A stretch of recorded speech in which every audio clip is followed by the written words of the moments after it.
setback you have had to make it in your careers? What is the biggest setback you've had to make it in your careers? My biggest setback, I don't know if it was a setback because I definitely learned from it, but it was a letdown. My first, real job out of college, it was through networking I was able to obtain the opportunity, and it just did not go well. Looking back on it, I can own some of mine on that. It just didn't go well, and I was able to, stay positive and find a new role. The advantage of that is, I learned two things very early on. Corporate world is very different. And secondly, I was like, okay, this didn't work out. What am I going to do next, right? So it just gave me a little bit more fire to go figure out next what I want to do next. And the blessing in disguise is it led me to the career I'm in today, which is what I truly enjoy, love doing, and have a passion about. Because my first job, it was just, it's a job. I'm coding. This is what I'm supposed to do. This is what I went to school for. But I didn't have a lot of passion around that job. So it was a setback at the time. I felt like the sky was falling. It's the end of the world. It was like my first major failure. Because I'm accustomed to getting great grades and passing out my projects, and so that was like the sky's falling. But it was only temporary. It was short-lived. But it led me to my current role today. Awesome. I'll say my personal setback was a personal setback. I think I made the classic mistake of figuring out I had to fit in perfectly with the environment that I was in, and I ended up sacrificing things that were against the values I had for myself. And so that led to just, at one point waking up going, what am I doing with my life, right? And so it was more about me not feeling okay enough to be me in the spaces that just kind of mentally and personally set me back. And, it took my tribe. It took people that I knew and loved and that loved me to be able to help me understand, you're never going to be perfect because, again, striving for perfection. Love my mom, but it was always be 3 times better than everybody else. That's a lot of pressure. You have to give yourself some grace, and you have to be okay with showing up just as who you are in the spaces, because that's how you're made, and you can't be anybody but yourself. And when you try to fit into somebody else's mold, that can really hurt you from mental capacity all the way into work performance. So that's one thing I would say. Anybody else have anything to respond to on this question? Yeah, I can. I think for me, it was in college. I mentioned, kind of finding out about MIS and then doing the computer science classes and all of those things. But I feel like what really kind of held me back was that I did not ask questions enough. I did not get involved in the right things enough. I didn't do a lot of things outside of school. I was just like, okay, let me focus on my schoolwork, and then that's that. So just kind of going back to making sure that you are taking advantage of things outside of school while you're in school was, very important, because I didn't do it. And I figured it out later, but it would have been nice to kind of take advantage of those things when I had the time and when I was at that stage.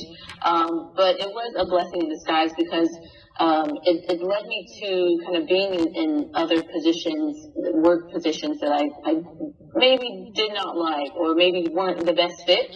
But being in those positions made me realize what I actually wanted to do. So blessing in disguise, but also wish I would have kind of took advantage of things kind of earlier on when I was in that college stage.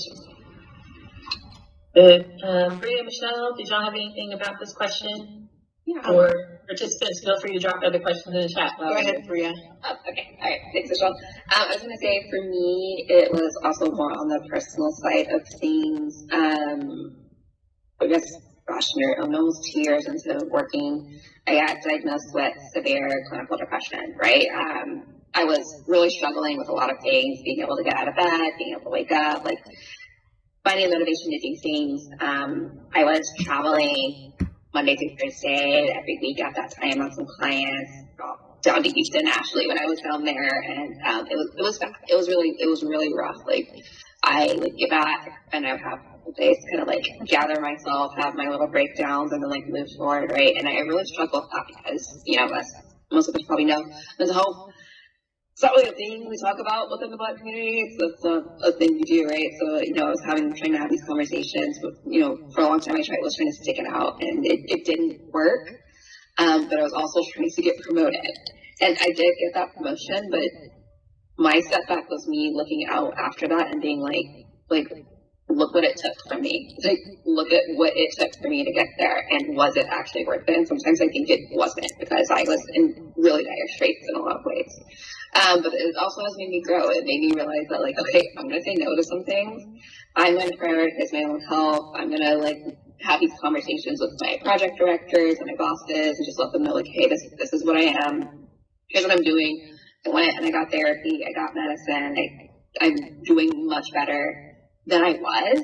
But I obviously just keep in the back of my mind all the time, like what happens if I'm there again, right? And so, yeah, it's rough. It's something I still live with. Like, it doesn't go away, but I'm getting better. That's good. That's really good. And Michelle, I want to give you a chance to share too, but it looks like Denise has another question. Did you feel those setbacks make you want to start over and get a totally different career? So many people have an idea coming into a certain job with expectations, and then they're not met, they get discouraged. How do you keep from jumping off the cliff within your current career path? I think you touched on this a bit about having your tribe, those people that can bring you down to earth when you're in your head and you have those moments of self-doubt and, your confidence is shot. I think we need to have those people around us who know us and who can remind us of the things we achieved and who we are, because I live in my head a lot. There are always thoughts swirling, and I have to have those people around me, those people that I can vent to, that can be my truth tellers, right? When I'm thinking that something is a mountain when it's this small.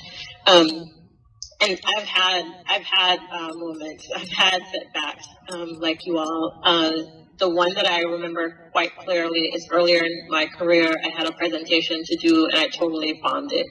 And it's because I wasn't good at, verbal communications, talking to people, and especially if, they had a higher title than me.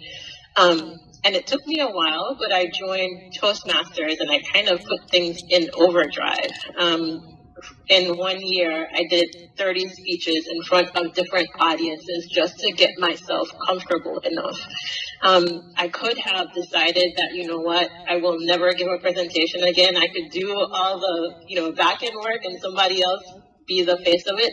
But I had to face it, and I had a good manager at the time who understood, and I had a good support system as well. I'm sure that there are times when we just want to throw our hands in the air and say, I'm done. But sometimes we just have to step back, breathe, and then, get back into it. So yeah, I'm sure we've had a lot of those moments. But leaning on your tribe and remembering all you do or all you have done and achieved helps to reground you.